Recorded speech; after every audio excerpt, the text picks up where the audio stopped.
las 3 R's en las cuales se fundamenta un centro de recuperación.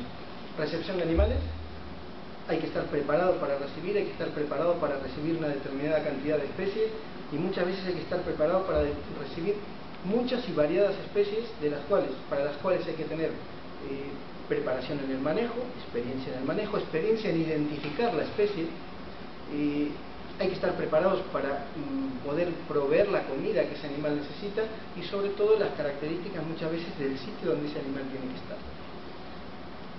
La siguiente R es la rehabilitación de ese animal, siempre que se pueda.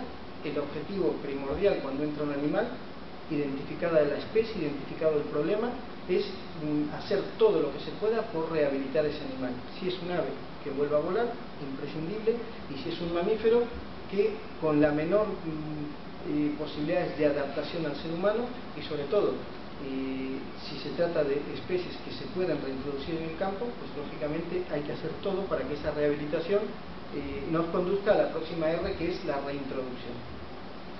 Normalmente, a grandes rasgos y simplificando, la reintroducción de las especies siempre las hacemos, salvo una excepción, siempre las hacemos en el sitio donde ese animal ha sido recuperado. ¿Y cuál es la excepción? Pues los casos de envenenamiento.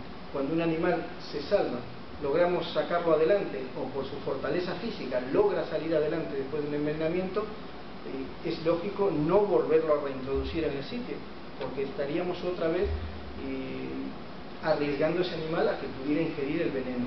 Entonces, pues es el único caso en el cual pues se hace una deslocalización del animal, o salvo alguna otra excepción o otra situación excepcional que así lo indicara, pero en el 90% de los casos todos los animales se reintroducen en el sitio donde fueron recogidos.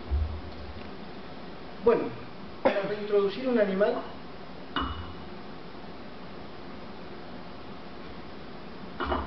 esto de ver en público, vamos, para reintroducir un animal tenemos que cumplir los centros de recuperación. En el caso de los centros de recuperación que dependen de la Fundación Patrimonio Natural, se hacen en todos. Una premisa fundamental, que es el anillamiento científico de los animales liberados. El anillamiento, en definitiva, a secas, consiste en esto que estáis viendo, que es identificar a este animal, anillarlo con un número que solamente identifica al animal, en este caso un número individual, que nos permitiría, en el momento que se recupera, una vez que se ha liberado ese animal, que o bien se recupera la anilla o se recupera el cadáver, y a través de la anilla poder saber o tener información de qué es lo que ha ocurrido con ese animal una vez reintroducido. Para nosotros son datos muy, muy importantes, porque nos hablan un poco del éxito que puede tener todas las actuaciones clínicas que hacemos con los animales, y sobre todo la fundamental desde mi punto de vista, la del acostumbramiento a darles de comer. Pienso personalmente, no tengo una gran experiencia en ello todavía, cuando tenga muchos más años, creo que tengo ahora, que no son pocos, pero bueno, cuando pase un tiempo más, podremos saber si realmente el darles de comer todos los días, nuestra presencia al darles de comer, el acostumbramiento, las horas, la calidad de comida que les damos, no puede hacer que ese animal pueda tener algún problema, sobre todo en el primer periodo de adaptación a la vida libre. Entonces, toda esta información lógicamente nos llega a partir de esa anilla.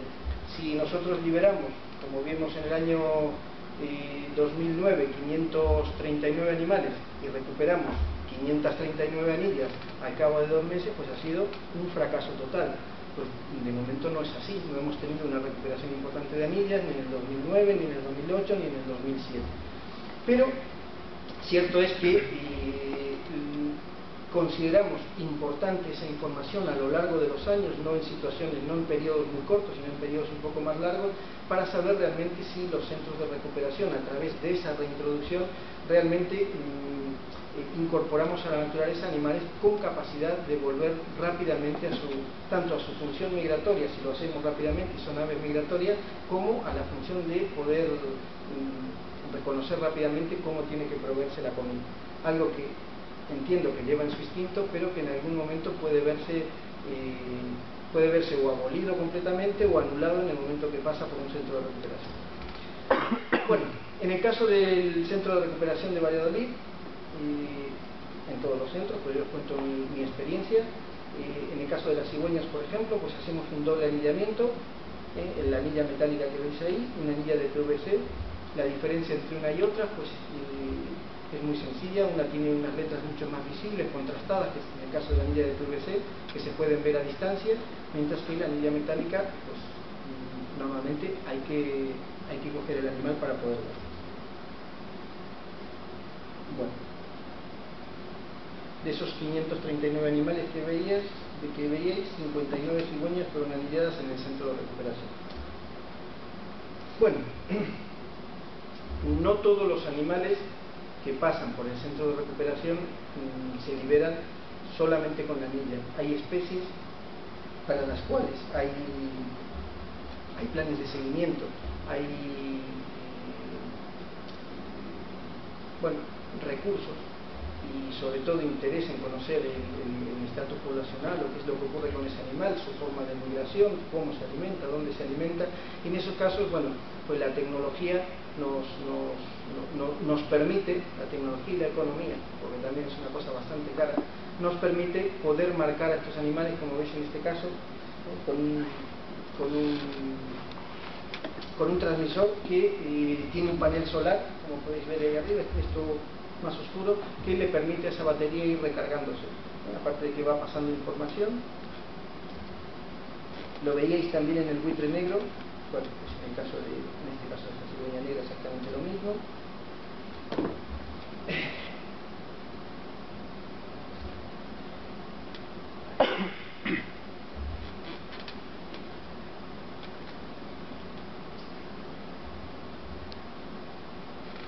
Bueno, un centro de recuperación también tiene un peso importante en un apartado, yo creo que muy prioritario, que es la educación. Y esto es extremadamente sencillo, no nos vamos a detener mucho. Si tenemos 539 animales para soltar, por ejemplo, lo tuvimos en el año 2009, y aprovechamos esa suelta de animales, esa actuación que hacemos para hacerlo, en este caso, pues veis, con gente, en este caso, bueno, pues con chavales un poco mayores ya, 14, 15, 16 años, pero si podemos hacerlo con niños, si podemos hacerlo con familias, si podemos llevar esta actuación nuestra, este trabajo diario nuestro de reintroducir animales en la naturaleza, de poder presentarles ese animal, que lo conozcan, que lo vean, que sepan que hay distintas especies de animales, que no todos son pues el típico gavilucho, como dicen en el campo, sino que estamos liberando especies, distintas especies, y podemos hablarle de la diversidad biológica, si podemos hablarle de qué es un ave diurna, qué es un ave nocturna, qué es un ave migratoria, cuáles son las aves que ellos pueden ver todo el año, qué aves hay en el entorno urbano y qué aves hay en el campo, qué aves se alimentan de comida muerta y qué aves se alimentan de comida viva. Todo esto tan sencillo, tan a la mano de todos, que no es más que pues la mejor oportunidad que tiene un centro de recuperación es, lógicamente, a través de la suelta. Cuando se va a soltar ese animal es el mejor momento, y es en el cual pues tenemos que intentar contribuir a esto que lo veréis por muchos sitios, y que, bueno, que es de lo que más se habla, que es el progreso, el desarrollo sostenible, el medio ambiente, que lógicamente la única forma, la única posibilidad, desde mi punto de vista personal, que hay para hacerlo es a través de la educación. No podemos pensar, no podemos obligar a muchas generaciones que nos preceden a que respeten una cosa que no conocen, ni podemos lograrlo. Obligar no se podría, pero yo creo que no es la solución, y sí la solución entiendo que es la educación.